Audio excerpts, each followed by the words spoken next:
Sir. ஆனா உங்கள மாதிரி தானே இருக்காரு. யாரு?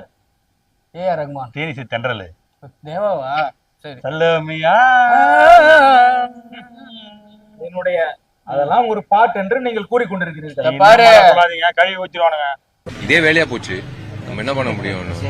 உண்டு கூட கேவலமான பாட்டுலாம் இருக்குது. என்னது இருக்கு? 2K கிட்ஸ் இப்போ ஒரு 10-20 பாட்டு வச்சுக்கிறானே சித்தப்பே. அவ்வளவுதான். நாளை இந்த ஆள் அது ஃபேமஸ். ரீல்ஸ் போடுங்க, அந்த பொண்ணுங்க ஆடுறதுக்கு தட்டு தட்டு பேசு. ஏய் அது கூட இந்த ஆள் பாட்டு இல்ல. அதுதான் சொல்ல வந்தேன், நீ என்ன சொல்லி விட்டாய். 10 ரூபாய் தாரேன் முதட்டப்பட்டும் தாரேன். அது இந்த ஆள் பாட்டுக்கால அந்த வெள்ளக்காட்சி வந்தாங்க தெரியுமா, அந்த ஒரு அந்த அது பேர் என்ன, வேஸ்ட்னா ஏதோ ஒரு பேரு இல்ல, ஃபாலோ பண்ண ஆரம்பிச்சா கூட. அப்படியா? அந்த பொண்ணுக்காக தான் நினைச்சுக்கிறாரு. சரி, ஓ, நீங்கள் இருவரும் பெண் பொறுக்கிகளா? யூரியா தெருப்பூர் பெண் பொறுக்கிகள்.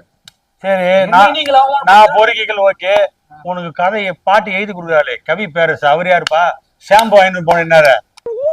அவருக்கும் கேண்டீன் ஷாம்பு வாங்கினீங்களா?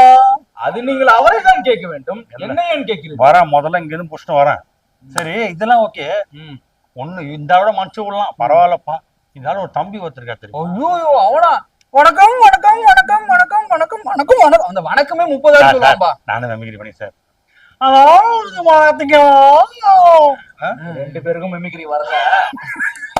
மூடிட்டு என்னை இன்டர்வியூ செய்ய வாருங்கள். அந்த ஒப்பீடெல்லாம் ஓகேவா? அந்த ஓகே வந்து